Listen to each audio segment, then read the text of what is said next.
Hi, am I live? I'm possibly live. At least that's what I think I've done. Have I done that? I don't know. If I'm live, this is the Busy Ape series, and welcome to a fresh episode. Says it's on. I must be on. Who knows? Not me, obviously. Right. If I am, I am. Great. There's people there too. Yes. So thank you. Welcome to the show. This is the Busy Folk series. So you're likely a busy folk. Nice to meet you. I'm Jamie. There's trade spotting. It's not a very good start, is it? It'll have to do. Right, welcome. I appreciate you, of course. Here we are. Let's go into the charts. Dive in, as some people say. Oh, look, I'm not in the middle. I need to be better placed. Why is that chart showing through my head? Oh, who knows? Right, so GME TA for busy folks, 15 minutes. It looks like we're in this upward sloping channel. I'm a little bit suspicious of that, and I can see that it's not dramatically bullish in and of itself. We're also approaching this over the head of us here, up at around, $230 and around where we previously already put in one touch of resistance. We can see there's this downward sloping supply line, so I'll be bearing that in mind for the next, period of time. Within it, we've done this large formation that we can see on other time frames in a minute, and why that might look like it's a significant area. You can see that this is an inverted head and shoulders, potentially a W bottom, and that we've had the full measured move out of the back of that and gone past important levels of what was resistance and are now being put in as hopefully support. The one that we were looking to most recently being tested on a second occasion is this one here. Any more would confirm it to be important. And then we'll look and see how price action develops over time. But opening and closing above this one here at 212 was great, staying above there. And the close, and tomorrow it may well be that price action moves up inside this little formation, and we see about this overhead resistance. There is this level coming in our Fibonacci time zone, which is also relevant, if you ask me, in a couple of days' time. So we'll see how things finish at the end of the week. It will either be a breakout, or it might just be a reaction to prices at the level they've reached by the time that time comes. So here we are on the 15-minute, and looking at the oscillators, you can see you've got lower low on your RSI, you've got higher prices. The dominant trend to the downside, according to your DMI, has been since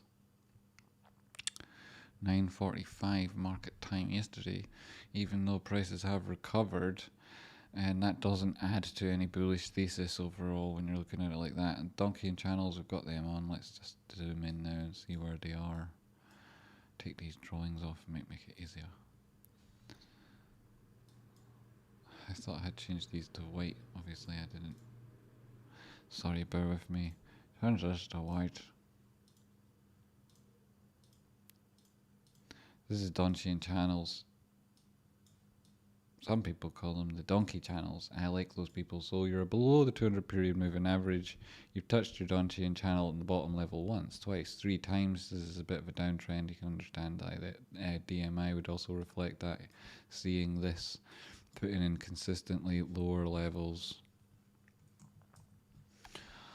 on price action and creating lower levels of support and resistance, like that's what this would be doing. You're going through them on these shorter term time frames, these pseudo resistance levels that this thing creates for you.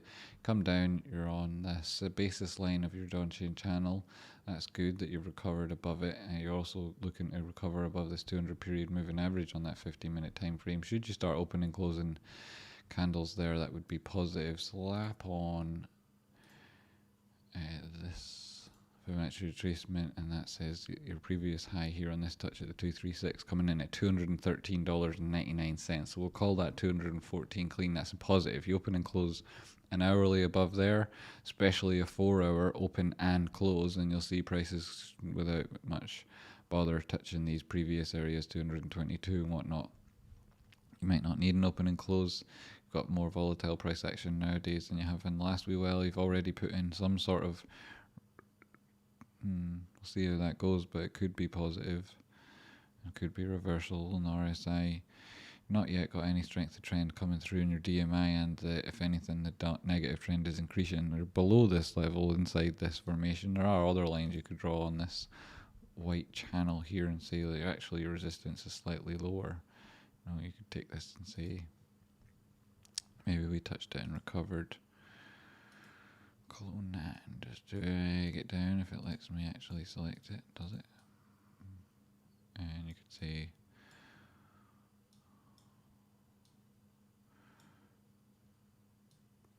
perhaps it's at these wick lows here and this body cut through here catches it once, twice, 3 times. You know, it might just be that your channel's slightly lowered down, in which case you have to look for these sort of ideas of fake outs and whatnot, and there's been a lot of price action outside of it. It's just as a rough guide, and I'm certainly not taking measure move off this thing as alone, but I would use it as part of the previous formations that came with it. We had that touch up here and price action came back down again. We got everything we needed out of that. We got what we expected. Okay, no problem. Go up to 1 hour on GME and see. Yep, more of the same here. That downward sloping supply line's part of this equilateral triangle. It's got 50-50% if it breaks side of either side of this could break. If you're at the top side, then it's more likely that that's the side that's about to break, obviously. Also, though, we buy it support, not resistance, so you want to see this break it and then form some form of support, at which point then it would be a good buy. Otherwise, you're looking at wait to save your powder and just get in when it drops back down again. 236 of this larger Fibonacci comes in at 179. If you got a test there, it would be excellent value at this stage. This formation itself is nearly full. It could blow at any moment. If it gets a kick when it's up here, it will do. Extensions on this move, and you can already see them because we drew them out recently here. On the hourly time frame, there was 618 to 249 bucks. That's where you're going straight to if you break 226.50. Above that, you're looking for a move to around. Let's see, you get through the golden pocket there at 256.60 on a close. The next one you're looking at is above 300 bucks. Above 300 bucks. If you go through your previous resistance, your next target's 498, and shit could get exciting quickly because earnings are coming up. Earnings at the same day that they announced the record date for dividends, which is the point at which you need to hold the shares in order to receive the dividend. There's going to be a lot of intense speculation about that dividend, and price action is king. Price action is driven by speculation, and it's speculation is part of the things that we're looking at here. What are the whales doing? I think we covered it mostly when we got to the early time frame.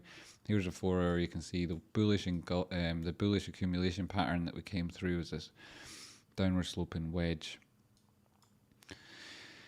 That's price action since it's been up here and in around these levels that break all-time highs here. Anything in a formation in and around these levels on GME is fantastic. The fact that you're still up here, still consolidating, up at resistance, it's inevitable. Classical charting is not wrong to this degree. It says it's going up. It says it's going to test its previous high. It says at that point the ascending triangle that I've been talking about for a while now will be obvious, and the measured move on that is fucking ridiculous. Shit's looking amazing for GME. It's just amazing. AMC, right? We're doing AMC. 15 minute start here. There's a similar idea that you're in a channel. It's a completely different time frame, different shape. But the other things that are different aren't really all that important at the minute. The things that are similar are you've got your W bottom, you've got things turning around, you're catching this demand line, you're starting to recover, putting in higher highs, higher lows. There's an uptrend, you're above the 200 period moving average slightly more consistently than you had been down the downtrend. Let's see that persist on this time frame. You've got reason to be a little bit suspicious of these most recent highs with the divergence that was in it. It may be that you test the lower level of horizontal support on this thing. That could come in down to the 1618 or the 1414 retracement within the Fibonacci that it would put us on the edge here, right, which would be part of a bigger one. We could look at that and we'll do in a different time frame, but it's around 2384, 2153. That's the bottom level of this should it drop any more, but like we say, we think it's putting a higher low at this point and then a consideration of higher highs. Important. They're not broken anything important there here though. I keep saying important shop. Horizontal level of resistance here will be interesting for just AMC at $50 and change. Big meaty orange line. So you're looking at that there, thinking if it goes there again, it's already been there more or less once. Close enough is near enough, and near enough is close enough for me. You've got a retrace here into your bearish control zone. It's not really managed to get out of there yet. You're at this level of support. This is a diagonal sloping line though, and you're on a small time frame though. I know it's relevant on bigger ones. Let's go up to the bigger ones. You're on the hourly time frame here. This means something, opening, closing above 50 period moving average and so on. Let's see what you did by zooming in. Zoom, zoom, zoom. Put the Dantian channels on, not really used them much, have I?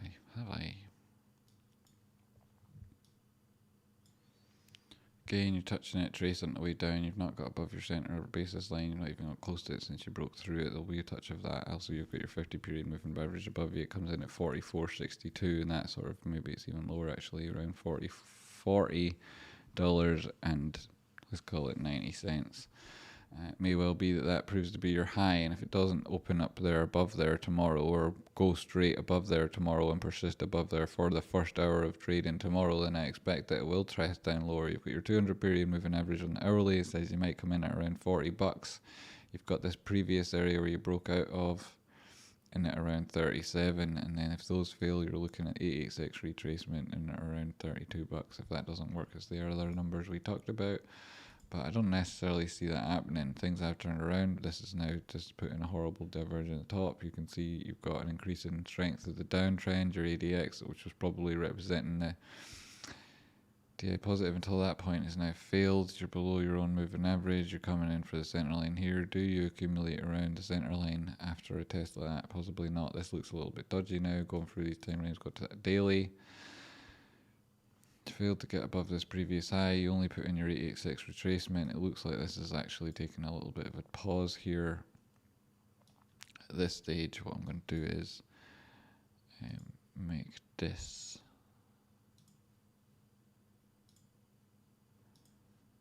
sort of slightly more opaque.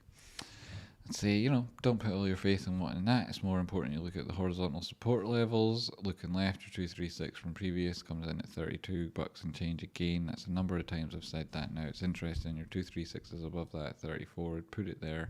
No, I wouldn't. I'd undo that. I'd say that's your wick low. It's likely a really good entry. That's what I'd be looking at, and maybe you don't get that low. Maybe you get down to 34.45, in which case I won't be buying any more of this because I don't particularly need to. I've got shitloads of other things, and if I'm not going to be selling anything else, it's likely that the things I put money into are spelt GME. Not that I don't like this, I do, and think it's going to go well and be brilliant and whatnot. It's just I've already got some, and if I'm going to do that, it would be GME, and it can't really be because I do too much of that. And anyway, I don't need to justify myself for fucking anybody. This chat, right? Inside information, if you recover it, stick within it. If you keep going, the inevitability is that this just keeps following this previous trend. Something, even if it tests the bottom side of it, having already broken it, at that point you're looking at it recovering significant areas, and it could then just boom back into the bullish control zone. It's on the daily time frame. You've not got anything to worry about yet, but you do see it on the 4 hour. With this divergent high, that's dodgy. Usually you'd see a test of the 200, but you're only just above the 200 at the minute. That comes in at 41.40.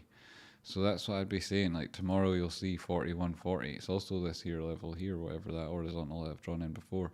41.40 looks interesting for AMC. That's what you'll likely see. Where would we like to see it if it went up to the top side? Well, I talked about it a little bit. 414. 2.44 and 2.618 extension here, 64.67, and around challenging all-time highs again. That'll happen, and it does look like it might happen soon if this does persist above the 200 on the 4 hour, especially on the 4 hour, and particularly on the hourly. So maybe that's your trade. Probably is. Yeah. And if it is, then you're looking at these levels, testing them again. Sticker level resistance, you get through that, you're heading up to your all-time highs, give or take a couple of bucks. That's the Busy Apes episode. Thanks so much for tuning in. Thanks everybody who joined me for it live. Please hit the like button. Thanks for tuning in earlier, and I'm sorry if I let anybody down, missing things, not covering what was wanted to, or focusing on the wrong thing. Never mean to do those things. I hope that I've provided value for people, especially people who paid me to do stuff. I really hope that I've helped you. Thanks so much for supporting the channel. Thanks to all the new members. Thanks for all the new people who donated things.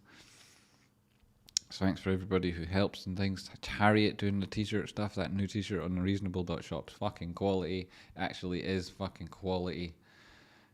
Anyway, whatever. Cheers, Chris. Cheers, Juro. Cheers, Apple. Cheers, Doomslayer. The Money All Stars. I'm not a cat. Rider, better ignore AMC totally. No, don't ignore it totally. It's going to do good things. There's money to be made there too, and a lot of people here are in it heavily. I don't think I'll definitely not be ignoring it, not by a long shot. I've got money in it now. Like it was, I only previously had a few. I got more of them. Yo, your other shirt came in. Pa, Mama Jama, you're an angel. You're an angel. You're an angel. I would talk about it, but it's too long a history. Bama Jama is an absolute angel. He really actually might be. The guy's like I don't know. I love you, mate. Thanks, bye, Mama Jamma. Thanks, Jamie. Thank you. Welcome. Cokie, MF Imagulated. Space Monkey. Oma Simpson. You're a hero of mine. Thanks, Tradespoint. You're a legend. Thank you very much, my friend. Not even the good bits that you can recycle. They are non-recyclable. What this, that, well, no, that is everything, right? That's the best. You're the best, Kim. I'm not the best. You're the best. Rocky's the best. You guys are the best. Thanks so much for sharing your time with me today, for the live stream, for this bit of this live stream, which is an update for Busy Apes, and for everybody who's ever helped me. Thank you so much. I appreciate you so much. Thanks. What is that we're looking at there? AMC. Well, there's a lower time frame and hourly. You're actually at the bearish control zone. It's an area where it might recover, and then you're at support there, and you could be above that 50-period moving average. It's like, eek, just you put in a touch of divergence on the lower time frames, and normally you'd see a retracement to check the trend, and a good trend check is the 200-period moving average on that early time frame. So I'll have to stick with it. 39, break below 40 again. How would people feel? I don't know. What would GME doing? Maybe slip below 200 at the same time. Interesting. Bear that in mind for tomorrow, you know. If you're looking to buy it, that might be the area. Thank you.